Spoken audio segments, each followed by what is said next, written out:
And Justin Buchholz was on, and he said he confirmed that there was indeed a tape of you knocking out TJ in sparring, and our own Matt Serra has seen it. Yeah, I did see it. I seen it.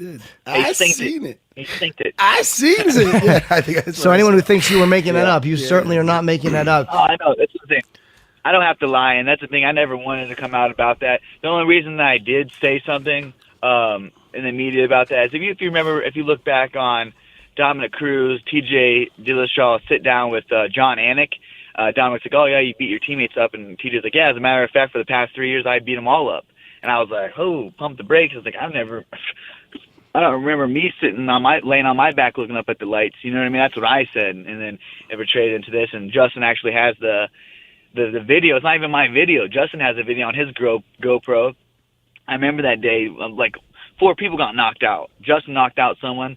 I knocked TJ out. That's the only thing I said. It's practice, you know. So it's like, come out about it. I don't want to share the video, so I said, hey, pick a charity and we'll donate the money. It's like, do some good for it if you don't think it's true. And the thing is, like, TJ knows it's happened. That's happened a couple of times.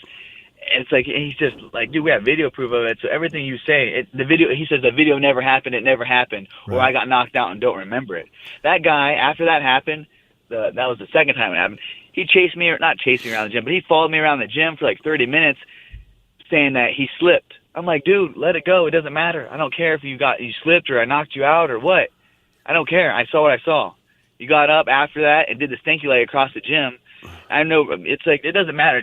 It's Jim. But that gave me the supreme confidence. This is a guy that's hitting his pinnacle. It's hitting his, right before he won the world title, and I'm doing that. I'm 1-0, 2-0.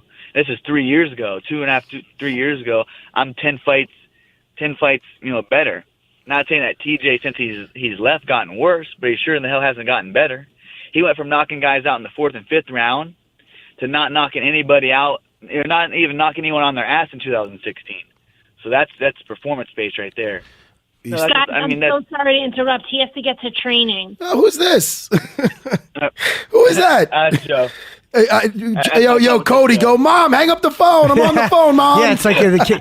Mom, I gotta do something here. Mom, you're embarrassing me. Hey, remember back on the phone line when you call your girlfriend like 4th or 5th grade and Mom get on, all right, Cody, time's up. You're like, oh, we're just getting. You're like, no, Mom, hang up. Yeah. You're like, and your thing is, I'm going to knock him out in the 2nd round. Cody, your room's a mess. All right, guys, I got to go. All right, Cody. I had one more question for you. First of all, congratulations, dude, on getting engaged. Your fiance is gorgeous. And, was it weird having TJ tweet a congratulations to you? You know what? No, I was like, hey, it's cool, whatever. Sure. And then this guy goes on and says how much he, found his love and da-da-da-da. And then the guy messaged me yesterday, direct messaged me. He's like, man, people don't know what to do when we're not talking shit to each other. I'm like, talking shit to each other? Like, I don't know. He's just posting stupid-ass, like, Pinterest memes those memes, quotes and stuff. Memes, whatever. I don't know how to. Hey, I'm like you, Cody. I would have called it. I called it memes before. I've always fucked that up. I always fuck it up. Yeah, I'm just saying quotes from now on. Yeah. Okay. But yeah, so he did that and like messaged me, and to get people don't know, I genuinely gave you my well wishes. I'm like, it's cool. Like I said, he just doesn't want. He's trying to have no beef going in there. He thinks it's a level playing field because he's trying to have no beef, and I don't have to message him back. It's whatever. Like, TJ, I thanked you for, giving me the best wish. It was awesome. I mean, it was a great time to go out there. I have a video of it, actually. It was pretty crazy. We went on a spirit quest. Long story short, I proposed to her, and she, got shocked, and she was in shock and obviously said yes. Well, didn't really say yes. She shook her head. I think she was a complete shock, started crying, got emotional. And we were on these rocks, and there was uneven rocks. And she hugged me. I almost fell off of the rock. And we're up on these big, vortexes in Sedona. It was hilarious. I'll probably put the video up later or whenever. It's our memory, but it's pretty funny. Before you go, how did you say it? Did you say I want to spend my life with you, or did you actually do the traditional "Will you marry me," or did you say it differently? Well, I kind of did like a mix of Rocky and my own little flair, but I was like, hey, I don't know, we were standing on top of the vortex and said I wouldn't mind spending the rest of my life with you. This is beautiful out here, something like that. And then I got down on one knee, and I said, will you marry me? Would you mind marrying me? Now Rocky's like, hey, would you mind marrying me? I said, would you mind marrying me? And she thought we were taking a picture because we had our spirit guide beside us, and I gave him a phone, told him to record it. And she kind of looked at me like this look like, what the hell are you doing down there? Get up. You know what I mean? Like, but I was like, oh, okay, well, you married me. And then it hit her, and then she just broke into tears. And I said, yeah. So it was a good memory. I actually got a little emotional, too. I thought I had it. I was walking up this mountain. I was out of breath. I'm like, man, I'm out of shape. Like, I just was nervous how am I going to say this? I just met this guy that I'm going to give him my camera and tell him I'm going to propose to yesterday, our spirit guide.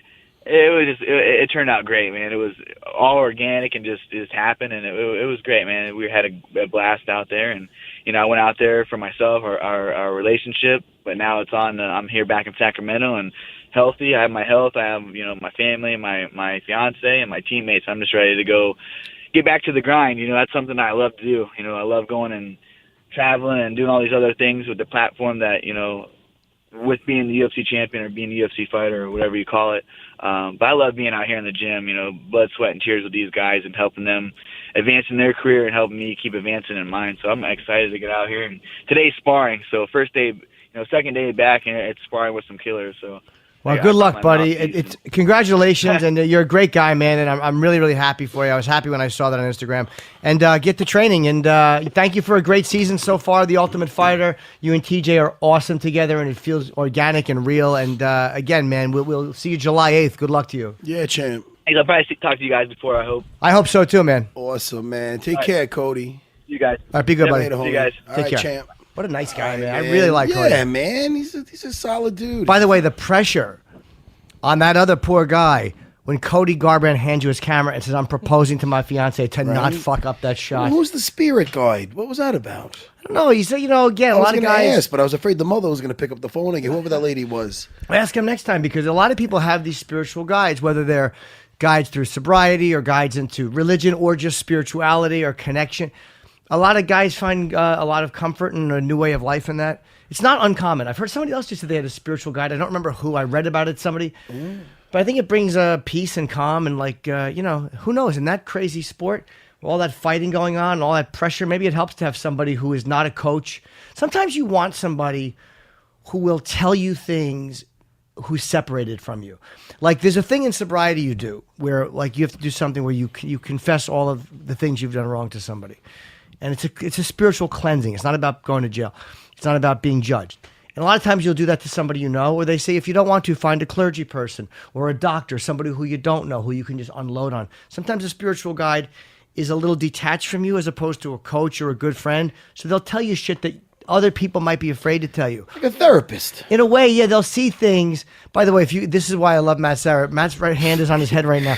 I literally couldn't be. No, I couldn't be making a more boring speech. I apologize. No, I'm listening to you. I know, but I'm sick to my own stomach about myself. I'm the worst. Oh, no. What are you talking about? But no, a lot of times you have a therapist. You do therapy or no? This is what a goose egg I am. I've had therapists because sometimes the penis doesn't do what you want it to, and what does that mean? Sometimes it just doesn't stand up when you tell it to. Oh, you had erection problems? I did it one time, yeah. Oh, really? At one time, my entire adult life. Crystal Producer! Yes, Crystal Producer! He's fired. He's fired. Fucking That's no laughing matter. The best one ever. That was perfect. Fucking perfect. I had a doctor one time, a male doctor. I hate male therapists. I always wanted women because they're easier to talk to. Yeah, but aren't you afraid you're going to want to fuck them? Not the ones I've hooked up with.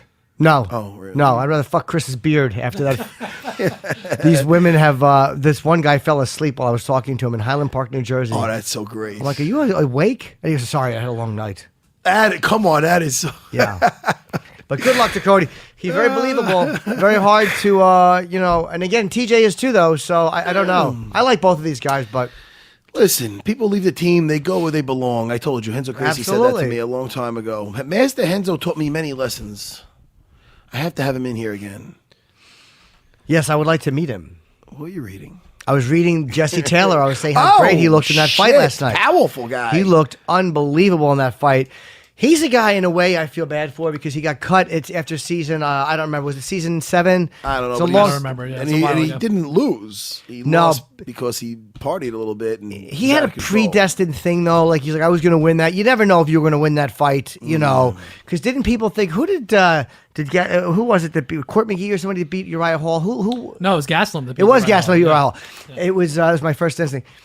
In the Ultimate Fighter, it's like a lot of times the guy you think is going to win doesn't win. So I don't think Jesse should be saying that he definitely is going to win. He's got to be but he confident, fucked up. He blew it. You know, he blew it by kicking out that limo window and telling people. Who was he supposed to meet in that season? I do not remember.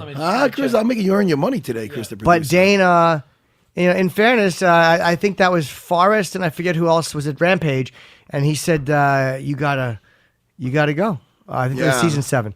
And he said, you know, Dana's a ballsy guy. Like, you know, again, he has those 2 big galoots with him, but he's still a ballsy guy to be able to. He doesn't have a lawyer do it. Dana looks at you and says, look, this is not working. You're out.